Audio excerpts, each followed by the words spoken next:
Xin chào, tôi là Hoàng Văn Tàu, đồng sáng lập của Success Ocean, và trong video này tôi sẽ chia sẻ với bạn công thức 5 bước để bạn có thể grow hacking công việc kinh doanh của mình, để bạn có thể đưa công việc kinh doanh của mình phát triển một cách vượt bậc. Và thực sự thì khi nói đến về grow hacking thì ý của tôi thực sự là như vậy, bởi vì sau khi bạn theo dõi hết 5 bước ở video này thì chắc chắn rằng bạn sẽ nhìn thấy được công thức đó, và chắc chắn rằng bạn sẽ hoàn toàn có niềm tin rằng bạn có thể đưa được công việc kinh doanh của mình phát triển một cách vượt bậc. Đó là công thức mà Success Ocean đã áp dụng để đưa Success Ocean chỉ trong vòng 6 tháng phát triển một cách mạnh mẽ. Và thực sự thì đây là công thức của những doanh nghiệp lớn như McDonald's, như KFC họ đã áp dụng, và tôi không biết tại sao họ không chia sẻ, hoặc tôi không biết rằng lý do vì sao mà chúng ta từ trước đến giờ chưa học được công thức này. Tuy nhiên sau khi tôi đọc những cuốn sách của những chuyên gia về Internet Marketing, sau đó chúng tôi áp dụng những công thức này vào trong công việc kinh doanh của mình, đặc biệt là trong Success Ocean, và áp dụng vào trong công việc kinh doanh của những đối tác của chúng tôi,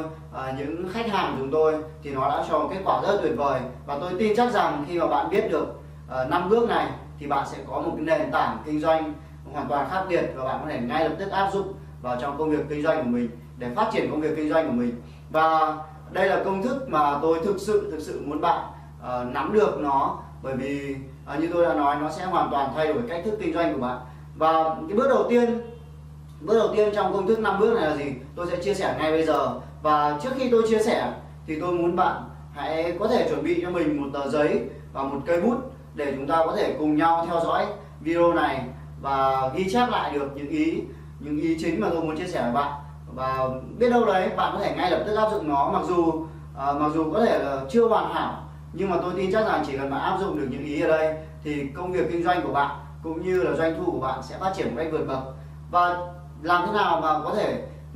mà công thức 5 bước này lại được ra đời? Bởi vì khi mà tôi nghiên cứu về bậc thầy Internet Marketing là Jay Abraham, bậc thầy phát triển doanh nghiệp, Jay Abraham, thì ông có nói rằng để phát triển bất cứ một doanh nghiệp nào đó thì chỉ có duy nhất 3 cách để phát triển doanh nghiệp. Cách đầu tiên đó là tăng số lượng khách hàng, cách thứ hai đó là tăng giá trị trên một lần giao dịch, và cách thứ ba đó là tăng số lần quay trở lại mua hàng. Và đó chính là công thức 3 bước để ba con số để có thể phát triển lên bất cứ một doanh nghiệp nào. Và tôi nghĩ rằng tại sao mình không ứng dụng nó ngay vào trong doanh nghiệp của mình, tại sao mình không ứng dụng 3 phương pháp đó vào trong doanh nghiệp của mình, vào trong Success Ocean. Và thật là tình cờ khi mà tôi đọc được những hướng dẫn của Jay Abraham về cách thức ứng dụng nó. Mặc dù nó chưa trở thành một hệ thống, nhưng những gợi ý của ông đã khiến tôi tìm hiểu nhiều hơn về những cách thức hoạt động của KFC, những cách thức hoạt động của những doanh nghiệp mà họ vận hành rất là hiệu quả như KFC, như McDonald's hoặc Amazon. Thì tôi mới phát hiện ra họ có một điểm chung, đó là công thức 5 bước như này, và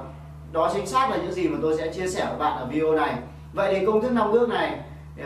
gồm những bước như nào và bạn sẽ áp dụng nó như nào? Thì công thức này, với bước đầu tiên ở trong công thức này, đó là việc bất cứ một doanh nghiệp nào cũng cần phải có được tăng số lượng khách hàng. Vậy thì